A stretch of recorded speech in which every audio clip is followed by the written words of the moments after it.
Carlos Cachayín Cairre y soy profesor de física de la Academia Trilce. En esta ocasión vamos a dar inicio a la resolución del examen de admisión de física tomado el día de hoy en la UNI. Así que comenzamos. Muy bien, empezamos con la pregunta número 1, en la cual te cuentan de que un péndulo en el Polo Norte realiza 1796 oscilaciones completas en una hora. Calcula aproximadamente, te cuentan, el número de oscilaciones completas que realizará el mismo péndulo en una hora, sabiendo que en el ecuador la aceleración de la gravedad es de 9.78 metros por segundo al cuadrado y en el Polo Norte de 9,83.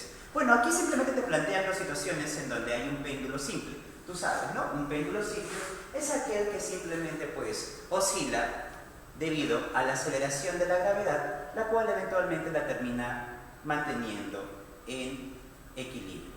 Eventualmente, claro, si considerásemos la resistencia del aire, porque si no, tú sabes que esto continuaría de manera indefinida. Muy bien, también recordamos que el periodo me indica el tiempo que tarda en dar una oscilación completa y que esta oscilación completa en sí no depende de la amplitud de la oscilación, solamente depende de qué tan largo es el péndulo y ¿qué más? Bueno, de la aceleración de la gravedad.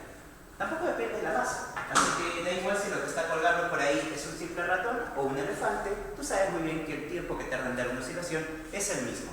Pero ¿recuerdas entonces cuál es la ecuación que te indica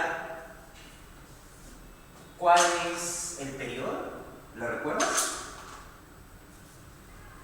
Profe, creo que tenía que ver con una raíz. Sí, efectivamente, una ecuación bastante bonita que tiene que ver con una raíz, pero también tiene que ver con el 2pi. Así es, 2pi de la raíz de la longitud de la cuerda dividido entre la aceleración de la gravedad que experimenta. Esta es la ecuación que vamos a utilizar y la vamos a utilizar para dos situaciones, porque justamente esto que te plantean. La vamos a utilizar para cuando el péndulo está oscilando, ¿sí?, en el Polo Norte. Bueno, recuerda también además que el periodo me indica la cantidad de oscilaciones que da en un determinado tiempo. No, esa es la frecuencia. El periodo me está indicando el tiempo que tarda en dar una oscilación. Y por lo tanto, ¿esto recuerdas cómo calcularlo? Claro, yo sé que sí. Esto se calcula pues como el tiempo, así es, el tiempo que más, dividido entre el número de oscilaciones. Entonces, teniendo todo eso en cuenta, ya podemos nosotros plantear la siguiente o las siguientes ecuaciones. Primero, para el Polo Norte, te están comentando de que realiza en una hora 1796 oscilaciones. Entonces, pues, el tiempo de una hora. Profe, ¿y esto no tendría que estar en segundos? En realidad sí, pero te vas a dar cuenta que es innecesario. Y esto dividido entre el número de oscilaciones que te indican que son de 1796. Esto es igual, como te das cuenta, pues a 2pi de la raíz de la longitud del péndulo dividido entre la aceleración de gravedad que se da en el Polo Norte, que según dato del problema es de 9,83 metros por segundo al cuadrado, claro está. Bien, pero esta no es la única ecuación. También te están comentando ¿qué cosa? También te están comentando que este mismo experimento se realiza en el ecuador. Y en el ecuador la aceleración de la gravedad viene siendo un valor un poco distinto. Y también te preguntan en un lapso de una hora ¿cuántas oscilaciones dará? Esta viene siendo la incógnita que vamos a determinar. Bueno, utilizamos la misma ecuación, pues no. Y la longitud, profe, la longitud es la misma porque el péndulo no está cambiando de longitud. Solamente cambiamos de ubicación en el planeta, o sea, cambiamos del valor de la aceleración de la gravedad. En el ecuador te dice, también el problema de dato, que se experimenta un valor de 9,78 metros por segundo para la aceleración gravitacional. ¿Te das cuenta? Dos ecuaciones y dos incógnitas. Esto seguramente en álgebra ya lo has resuelto muchas veces, así que podemos hacer uso justamente del álgebra y podríamos dividir nosotros miembro a miembro. Sí, lo de aquí sobre toda esta expresión. Seguramente tu profesor de álgebra ya te lo comentó. Y bueno, podemos hacer las simplificaciones del caso. 2pi con 2pi, raíz de L con raíz de L, una hora y una hora se simplifican. Así que daba igual que lo hubieras convertido a segundos, igual se iban a simplificar. Bueno, entonces aquí, como te das cuenta, únicamente te queda una sola incógnita, en la cual se puede despejar con 1796 y la raíz de 9,83 y 9,78. Al fin de cuentas, a ti te dan una calculadora con raíz cuadrada. Por lo tanto, después de hacer esta simple operación, ya tan solo todo lo insertas a la calculadora si gustas, o si quieres lo puedes hacer manual. Y la respuesta sería de 1791. Así es, 1791 oscilaciones daría pues el péndulo en el ecuador. Muy bien, vamos ahora a una preguntita número 2, en la cual te indican que un rayo de luz ingresa desde el aire hacia un cristal con un ángulo de incidencia de 45 grados. Si al pasar por el cristal te cuentan, el rayo de luz tiene una longitud de onda de 375 nanómetros y el ángulo de refracción es de 30 grados. Calcula entonces aproximadamente, en nanómetros, claro está, la longitud de onda del rayo de luz mientras viaja en el aire. Entonces el tema de refracción, siempre, ¿no? Siempre viniendo el tema de refracción. Entonces, vamos nosotros ahora a por ese problema. Pero para ello, tenemos que plantear la imagen correspondiente, pues, ¿no? Entonces, planteemos esa situación en donde tenemos nosotros que viene un rayito desde el aire e incide en un cristal. Bueno, ahí está nuestro cristal y viene desde el aire un rayito. Ok, viene el rayito y te dice que cuando viene forma un ángulo de incidencia de 45 grados. Recordarás que para esto nosotros necesitamos trazar la normal, así es, la perpendicular. Y para en base a ello recién plantear pues el rayito incidente. Rayito incidente que está formando un ángulo de 45 grados. Y obviamente tú sabes que cuando un haz luminoso pasa a otro medio, bueno, este haz luminoso sufre cierta desviación. Entonces, obviamente este rayito no se va de largo, no, sufre cierta desviación. Ok, se refracta, pues en otras palabras, entonces se termina refractando y te dice, según el problema, que los ángulos correspondientes son estos. El ángulo de incidencia, 45 grados, y el ángulo de refracción de 30 grados. Bien, y profe, ¿qué vamos a hacer con eso ahora? ¿Qué te está preguntando en el problema? Te están comentando, después de todo ello, que determines cuánto es aproximadamente la longitud de onda del rayo de luz mientras viaja en el aire. Mientras viaja en el aire. Bueno, obviamente aquí esto te da a entender de que vas a utilizar la ley de Snell. Vas a utilizar la ley de Snell. Entonces recordamos pues cuál es esa ley. Esa relación que mi estimado Snell nos ha planteado, ¿no? En donde te indican que los índices de refracción, sí, llamémosle a este medio el medio 1, para poder marcar diferencia. Entonces, si este es nuestro medio 1 y este es nuestro medio 2, el cristal, pues entonces el índice de refracción del medio 1 multiplicado por el seno del ángulo de incidencia, el seno del ángulo 1, θ sub 1, que vendría siendo 45 grados, es igual al índice de refracción del medio 2, sí, el medio en donde se refracta, por el ángulo, o mejor dicho, por el seno del ángulo sub 2, que viene siendo el ángulo de refracción.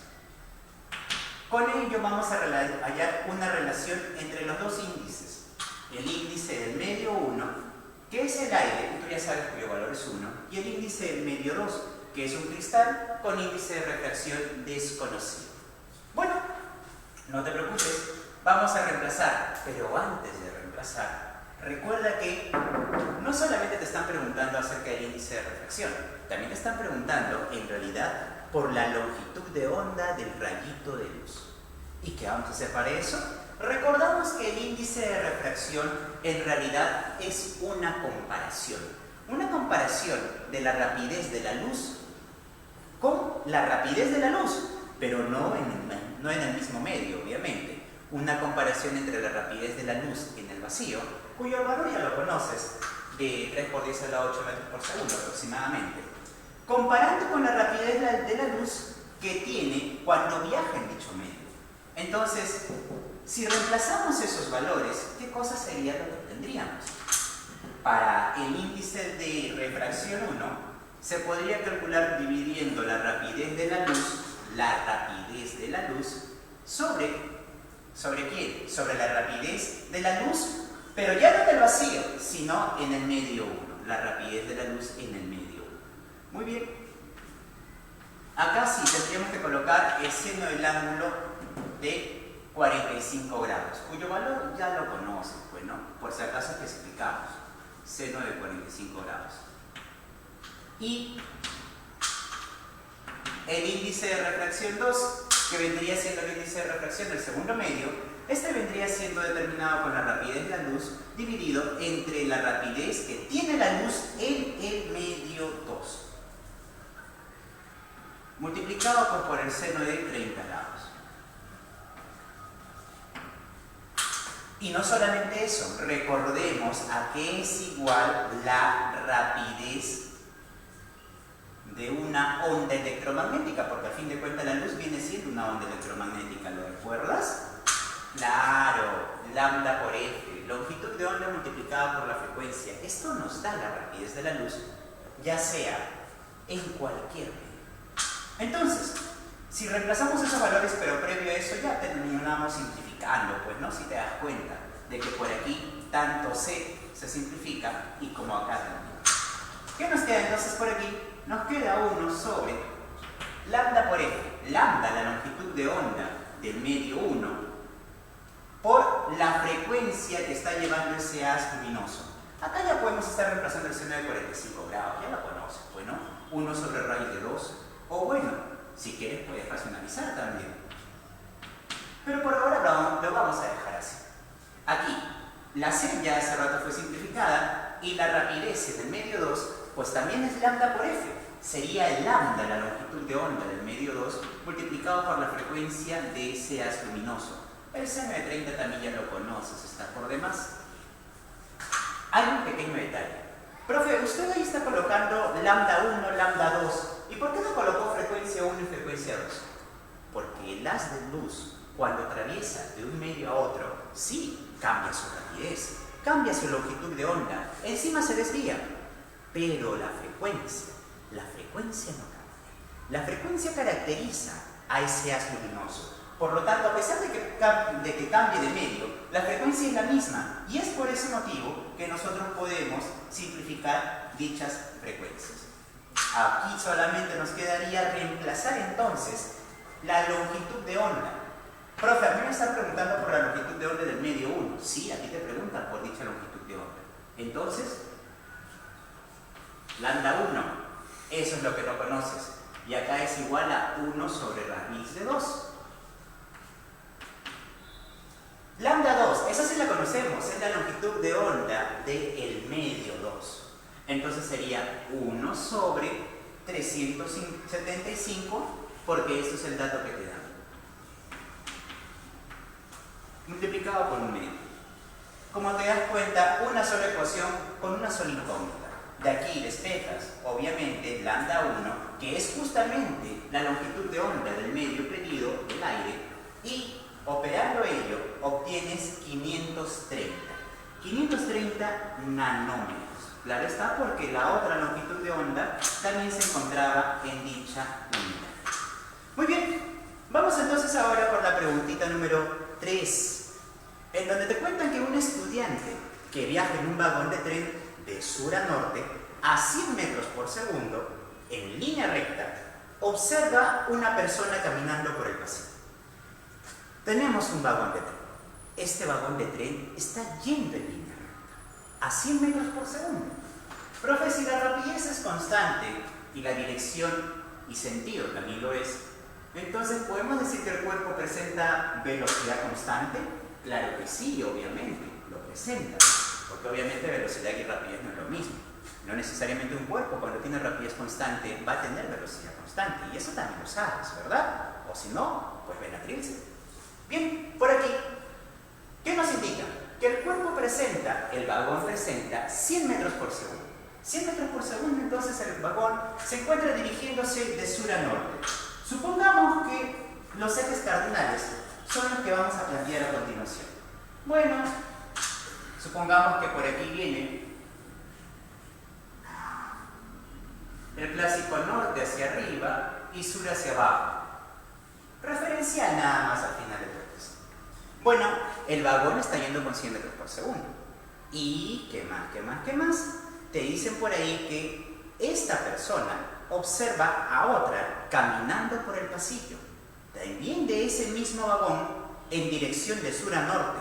O sea que el vagón se dirige de sur a norte y dentro de ese vagón, otra persona también se dirige de sur a norte. Y dentro del vagón, dicha persona se mueve con 1,5 metros por segundo.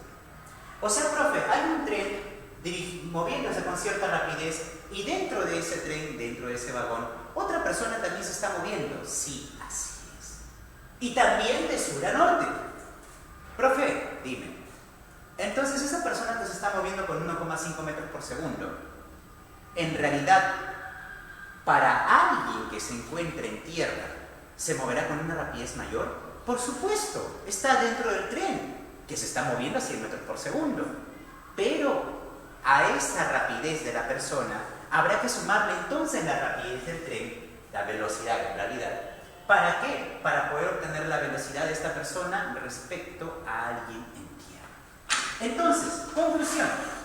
Tenemos aquí a la personita, llamémosle pues personita 1 o personita A, como quieras, moviéndose en dirección de sur a norte. Bueno, moviéndose hacia allá, hacia el norte, en realidad no con 1,5 metros por segundo. Bueno, en realidad todo es relativo. Sí, es con 1,5 metros por segundo, pero respecto a alguien que se encuentra dentro del vagón. Pero respecto a alguien que se encuentra en tierra, bueno, pues ya no se moverá con 1,5, sino se moverá con 101,5 metros por segundo. Muy bien, vamos a colocar eso entonces, 101,5 metros por segundo. Ok, entonces colocamos 101,5 metros por segundo. Pero, te dicen después, ¿cuál será la rapidez de esta persona en metros por segundo con respecto al chofer? Profe, ¿cuál del vagón? No. Te indican del chofer de un auto que va en la misma dirección y sentido del tren, pero a 40 metros por segundo.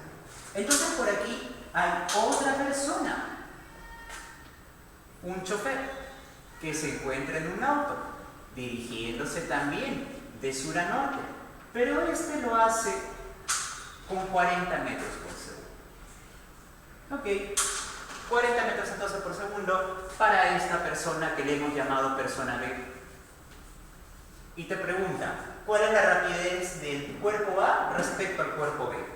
Bueno, si te preguntan rapidez y todos tienen la misma dirección, es súper sencillo.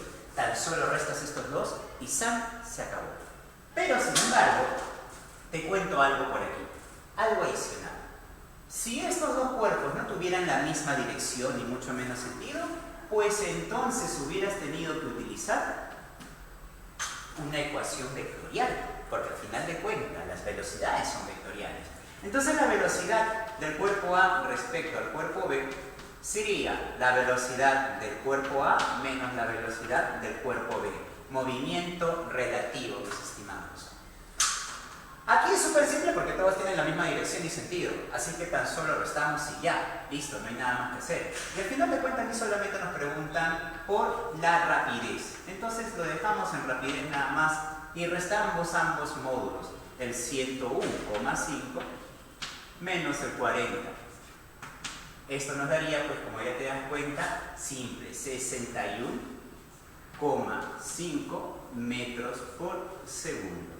Esta sería la rapidez con la que el cuerpo B está observando al cuerpo A. La rapidez de A respecto al cuerpo B. La rapidez de A visto por el cuerpo B. Y eso es todo lo que te preguntan. Profesor, que solamente tenía que restar. Solamente tenías que restar. Muy bien. Vamos ahora con la preguntita número 4. En la preguntita número 4,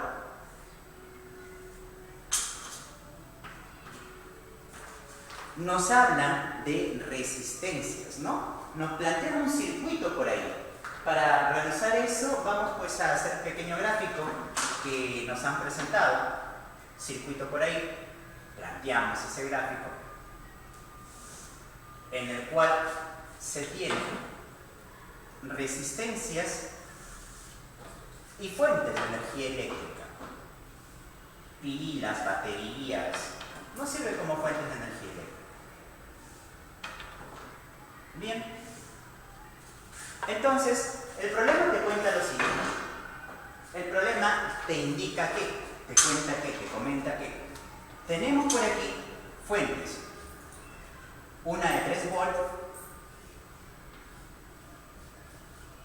con, obviamente, su polo con mayor potencial arriba. Bueno, así lo plantean en la pregunta. Y otra por aquí de 15 volts.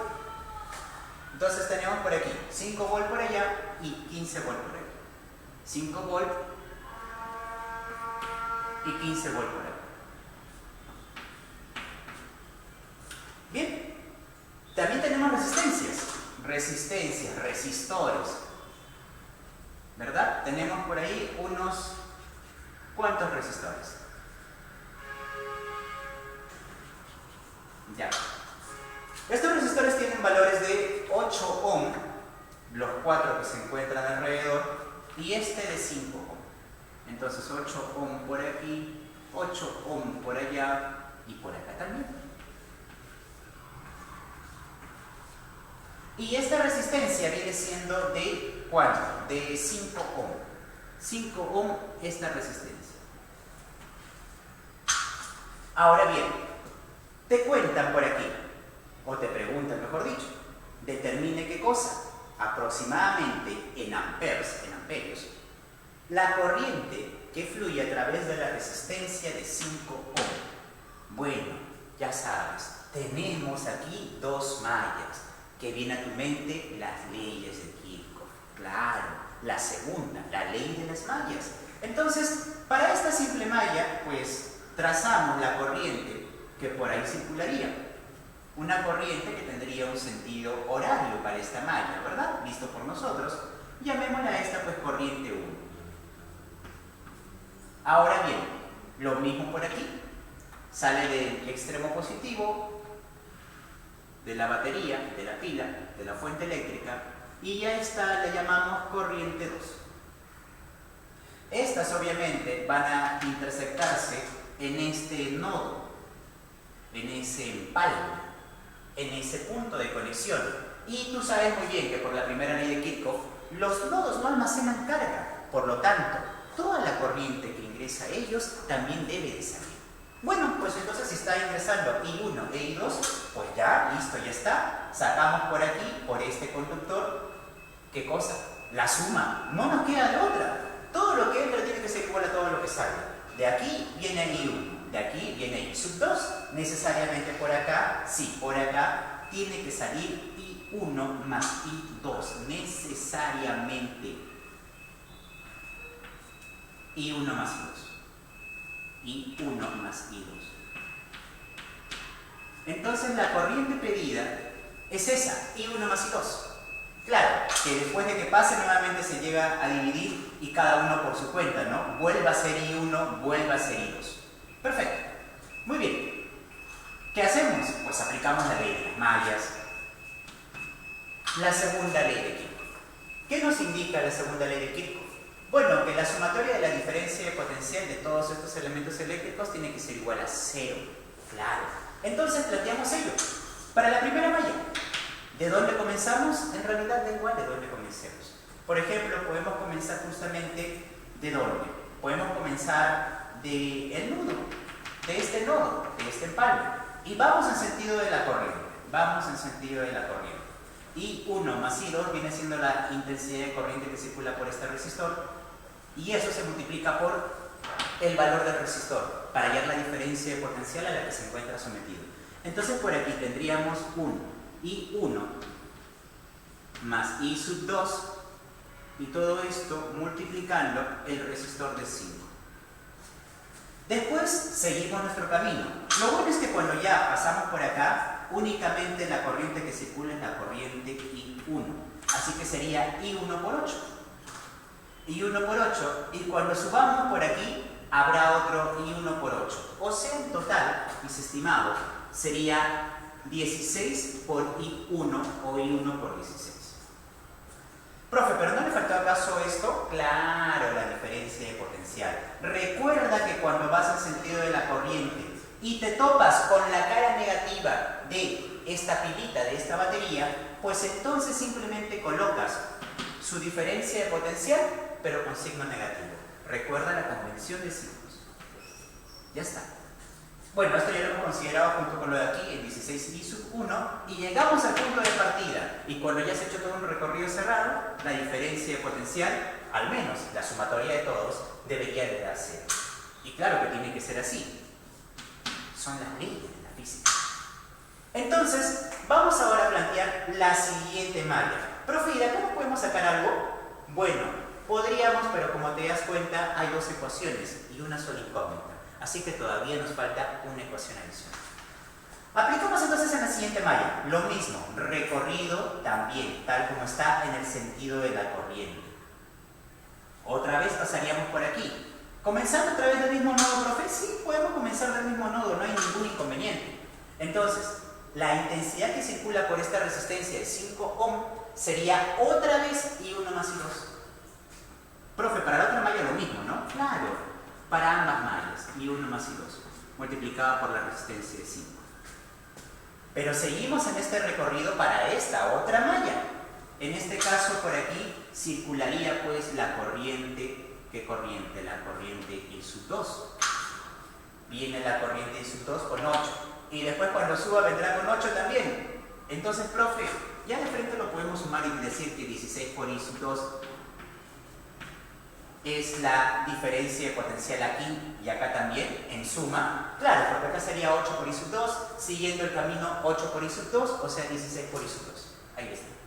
Profe, pero le faltó otra vez la diferencia de potencial de la fuente. Claro, que como te das cuenta, vamos en este sentido, en sentido antihorario, a favor de la corriente, y nos topamos primero con su cara negativa. Y al toparnos primero con la cara negativa, le anteponemos pues el signo negativo. Y esto otra vez tiene que ser 0. ¿Qué te está preguntando el problema? Te está cuestionando por la corriente que fluye a través de esta resistencia. O sea, te pregunta por la sumatoria, I1 más I2. Hay que sumar. Profesor, dos ecuaciones con dos incógnitas. Qué pesado hacer todo eso. Sí, es un poquito pesadito, nada más, pero un poquito nada más. Porque dime, ¿no podríamos nosotros sumar miembro a miembro? Sí, sumamos todo con total confianza. ¿Qué cosa obtendríamos? Bueno, profe, por aquí obtendría I1 por 5. I1 por 5, ya tenemos 10 veces I1. Y con esto 16 I1 tendríamos, profe, ya 26 I1. Claro, 26 I1, ¿no? I1 por 5 aquí, y 1 por 5 allá, 26 I1. 26 I1. Profe, lo mismo con I2, por supuesto. 10 I2, 16 I2, 26 I2. Ahora el 5 con el 15, claro, menos 20, que pasa al otro lado con 20 positivo. Y dime, ¿no podríamos factorizar 26 de ambos y después mandarlo a dividir? Claro, y ahí obtendríamos cuánto vale I1 más I2.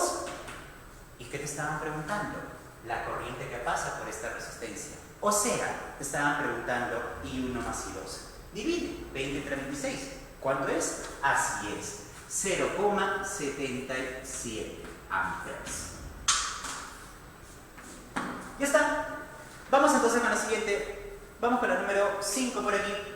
Problemita número 5.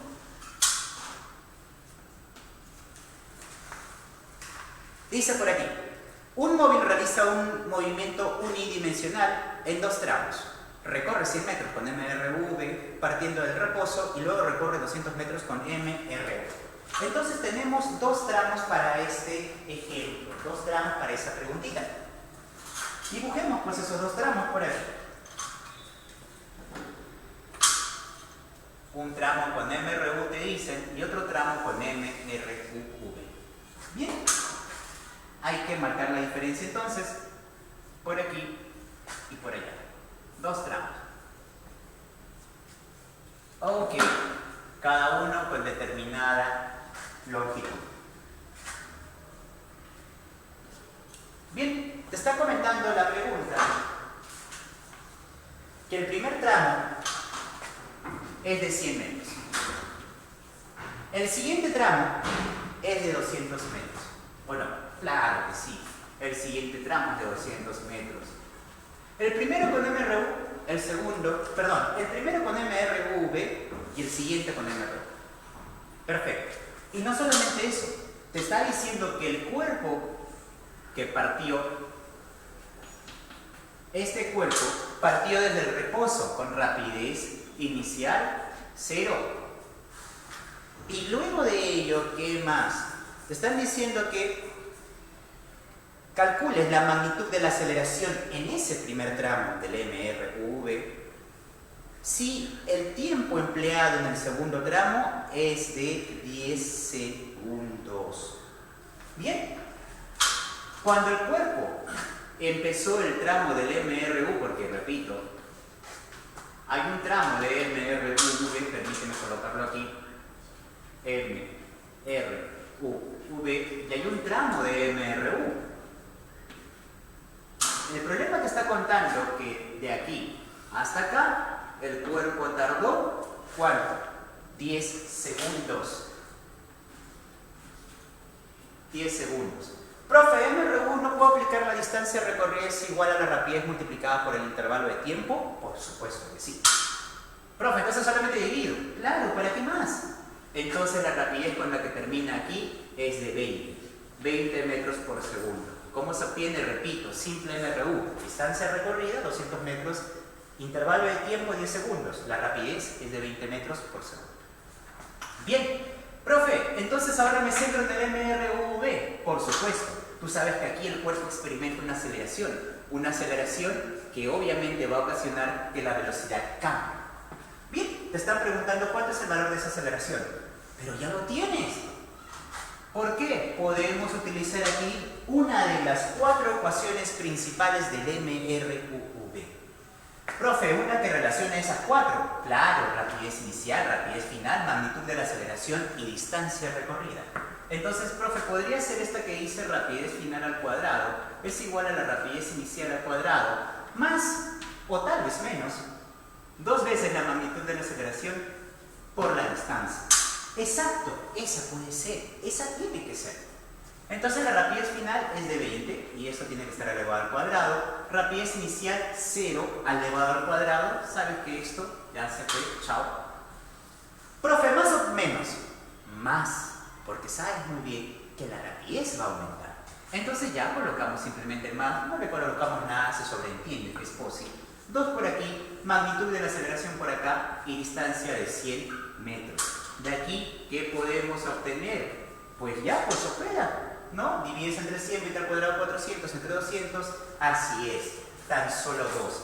Magnitud de la aceleración entonces es de 2 metros por segundo al cuadrado. Y esto es todo lo que estaban consultando.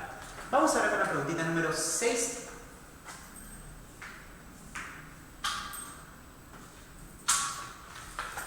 En la preguntita número 6 te plantean un gráfico, te hablan de inducción electromagnética.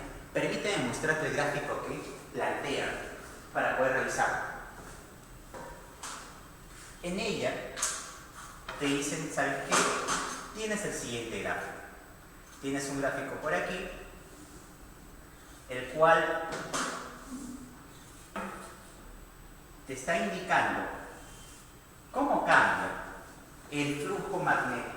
¿Qué profe habla del flujo magnético? Sí, hablan del flujo magnético.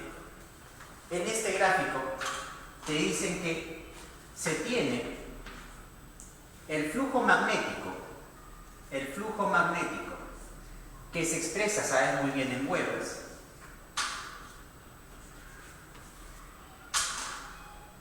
respecto o comparándolo con el tiempo, el instante de tiempo, que sabes muy bien se expresa en segundos. Bien, y el problema te está indicando que la gráfica tiene esta expresión. Por aquí viene una pendiente y después se va a alinear. Bien, veamos cuáles son los valores que aquí te presenta el problema. Bueno, el problema te dice que por aquí esto vale 20. El problema te dice que por aquí este valor que se intersecta con el eje vertical es de 0,8. Y el valor que se intersecta por aquí, ese valorcito, es de 2,8. Bien, y con todo ello, ¿qué tenemos que realizar? Leamos ahora sí. Esta es la gráfica presente. Dice, en la figura se muestra una gráfica. Bueno, también en la figura te muestran una bobina, pero ese de gráfica está por demás. Es solamente un poquito de adorno. Donde te dicen que la bobina es de 100 vueltas y esta está unida a una resistencia de 4 ohms. El sistema se encuentra en el interior de un campo magnético. El flujo magnético a través del área de una de sus espiras varía conforme indica esta ecuación.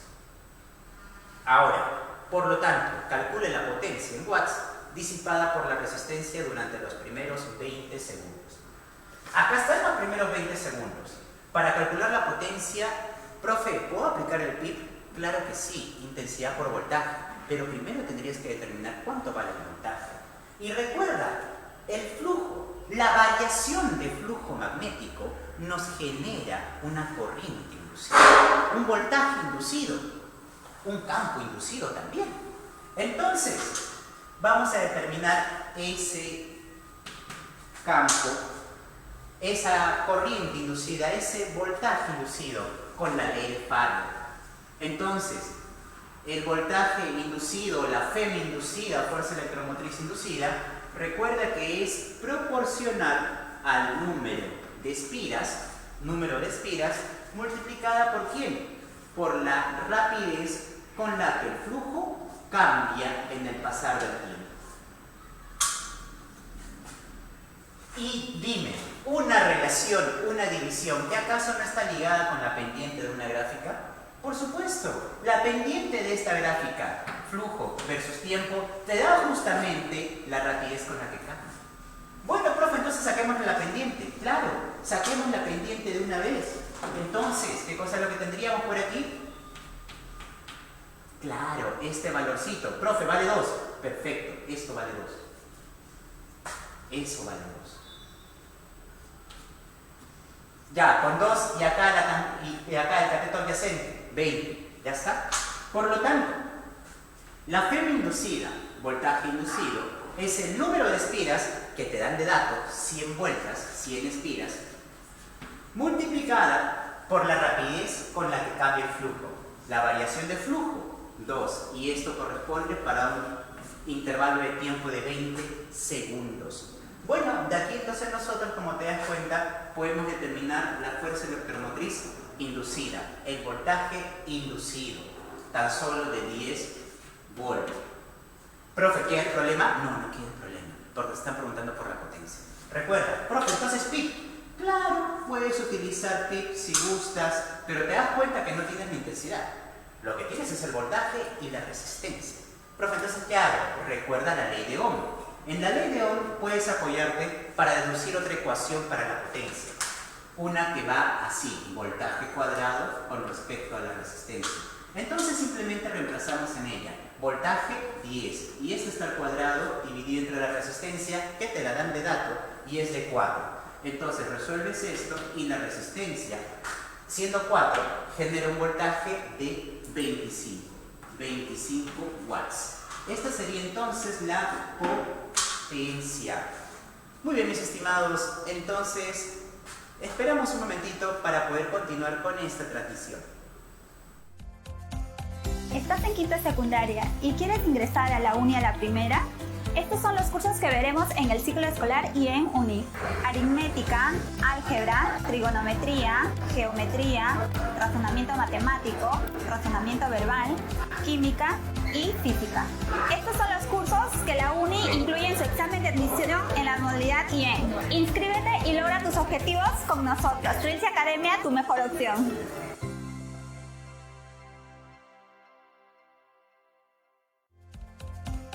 ¿Estás en quinta secundaria y quieres ingresar a la UNI a la primera? Estos son los cursos que veremos en el ciclo escolar y en UNI.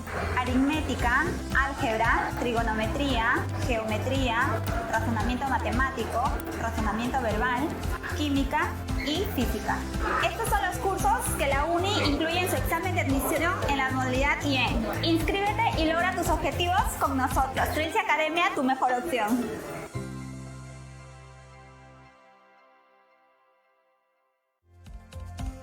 ¿Estás en quinta secundaria y quieres ingresar a la UNI a la primera? Estos son los cursos que veremos en el ciclo escolar y en UNI. Aritmética, álgebra, trigonometría, geometría, razonamiento matemático, razonamiento verbal, química y física. Estos son los cursos que la UNI incluye en su examen de admisión en la modalidad IEN. Inscríbete y logra tus objetivos con nosotros. Trilce Academia, tu mejor opción.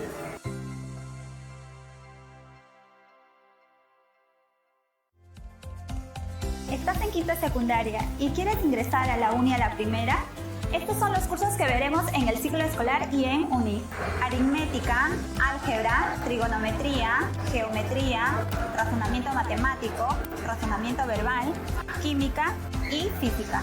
Estos son los cursos que la UNI incluye en su examen de admisión en la modalidad IEN. Inscríbete y logra tus objetivos con nosotros. Trilce Academia, tu mejor opción.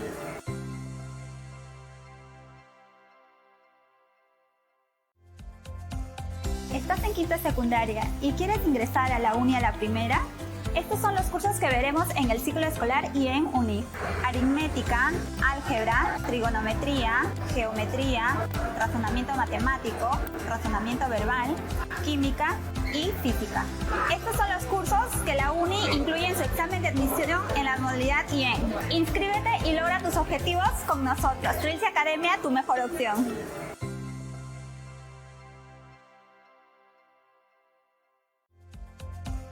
¿Estás en quinta secundaria y quieres ingresar a la UNI a la primera? Estos son los cursos que veremos en el ciclo escolar y en UNI.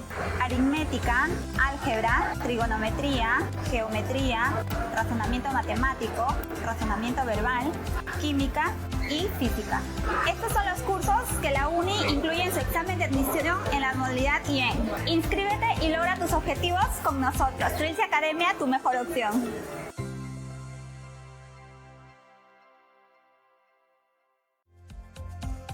¿Estás en quinta secundaria y quieres ingresar a la UNI a la primera? Estos son los cursos que veremos en el ciclo escolar y en UNI. Aritmética, álgebra, trigonometría, geometría, razonamiento matemático, razonamiento verbal, química y física. Estos son los cursos que la UNI incluye en su examen de admisión en la modalidad IEN. Inscríbete y logra tus objetivos con nosotros. Trilce Academia, tu mejor opción.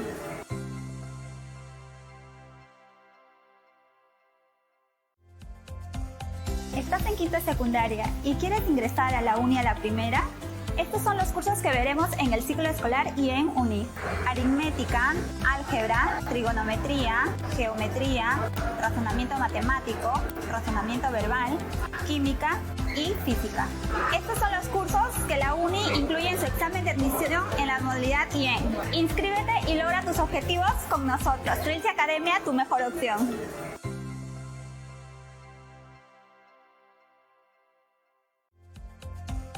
¿Estás en quinta secundaria y quieres ingresar a la UNI a la primera? Estos son los cursos que veremos en el ciclo escolar y en UNI. Aritmética, álgebra, trigonometría, geometría, razonamiento matemático. Continuamos Continuamos entonces con la resolución de los problemas de física. Bueno, vamos entonces ahora con la preguntita siguiente, en donde te hablan de hidrostática. La presión absoluta en el fondo de una piscina te dicen que es de 2 atmósferas. Calcule aproximadamente en metros la profundidad del agua en el fondo de la piscina. Considere que una atmósfera es 101,3 kilopascales. La presión atmosférica también te cuentan que es igual a una atmósfera. La densidad del agua es de 1000 kilogramos por metro cúbico, cosa que tú ya sabes, y G 9,81 metros por segundo al cuadrado. Bueno, bien, entonces vamos con esta preguntita número 7. ¿Y qué cosa es lo que vamos a realizar por aquí? Lo que vamos a realizar por aquí, como te estaba comentando, es hidrostática. Para esto tenemos que recordar la ecuación de la presión hidrostática. Claro, esta que te dice que la presión hidrostática depende de la densidad del líquido, del valor de la magnitud de la aceleración de la gravedad y de la profundidad. Profe, el problema está diciendo que en el fondo se experimenta 2 atmósferas. Sí, pero esa es la presión absoluta. Ya tú sabes que la presión hidrostática es dicha presión menos la presión atmosférica. Por lo tanto, si 2 atmósferas vienen siendo la presión absoluta, la presión hidrostática viene siendo tan solo de una atmósfera. Y una atmósfera te dice el problema que es 101,3 kilopascales, o sea, 101,3 kilos. Ya sabes que si es kilo hay que agregarle un factor, ¿verdad? Un factor de 10 al cubo, porque nos están diciendo que es kilo. Tú sabes que eso significa 1000. La densidad del líquido, la densidad del agua, te dicen que es de 1000 kilogramos por metro cúbico. Ya está. G, la magnitud de la aceleración de la gravedad, te comentan que es de 9,81. Y aquí multiplicamos simplemente con H, que viene siendo la profundidad. Bueno, eso es todo. Haces las operaciones del caso y terminas obteniendo que H, sí, la profundidad a la que nos encontramos para experimentar esa presión absoluta, es de 10,3 metros. Esta viene siendo entonces la profundidad a la que se encuentra pues el fondo en la piscina respecto al nivel del agua.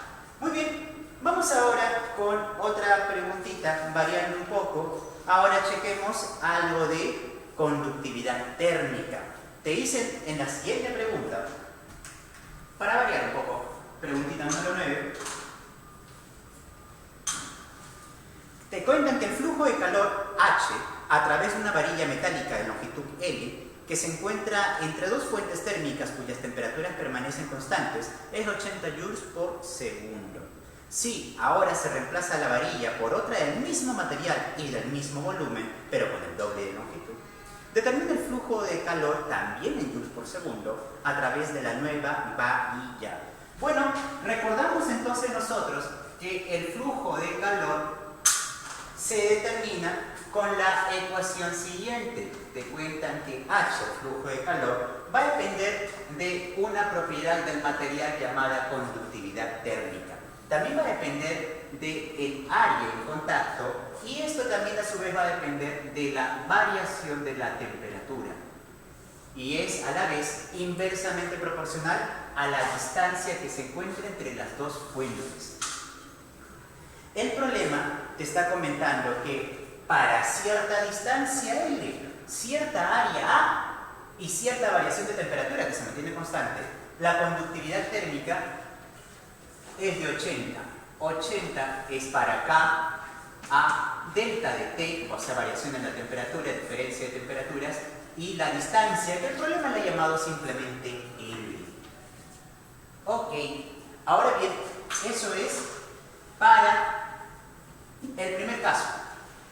Pero hay un segundo caso, en donde te están comentando que van a cambiar, ¿sí? Van a cambiar la varilla conductora y la van a cambiar por otra. Veamos, ¿cuál será el nuevo H final? ¿Cuál será justamente el flujo de calor final? Si el material es el mismo, o sea que el K no cambia, ¿el área va a cambiar? Sí va a cambiar. ¿Por qué, profe, el área va a cambiar? Porque te están diciendo que la varilla esta vez va a ser de igual volumen, pero longitud el doble. Profe, ¿y eso a qué hace referencia? A que en el primer caso teníamos determinada varilla, supongamos con un área transversal A, Supongamos que esta sea la varilla, repito, y esta es su área transversal. Y obviamente su longitud es esta. Pero ahora vamos a tener otra, en donde el volumen sigue siendo el mismo, pero la longitud se ha duplicado, te dicen. Así es, el doble de longitud. Entonces, el área es más pequeña y la longitud es el doble. Pero el volumen se mantiene constante. Profe, si es el doble de longitud, para que el volumen se mantenga constante, ¿cómo tiene que ser el área? Pues la mitad. Eso tú ya lo sabes por geometría. Esta área debería de ser la mitad de la anterior.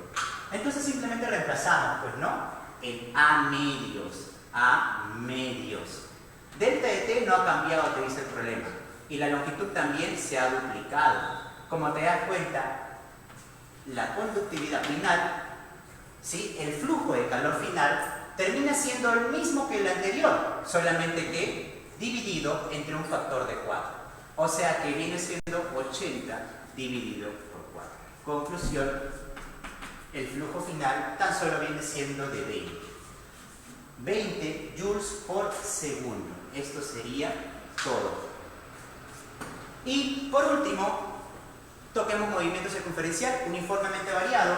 Problemita número 11 para variarla. Preguntita 11, en donde nos dicen que se tiene una partícula que realiza un mcv con una aceleración tangencial de magnitud constante igual a 3 metros por segundo al cuadrado y radio de curvatura 25 metros, H en metros por segundo, la magnitud de la aceleración total de la partícula en el instante en donde presenta una rapidez de 10 metros por segundo. Una trayectoria circunferencial se está dando por ahí, una trayectoria circunferencial. En esa trayectoria circunferencial, la partícula en cuestión va a experimentar determinada aceleración. El problema te está diciendo que presenta una aceleración tangencial. Profe, ¿una aceleración tangencial de cuánto?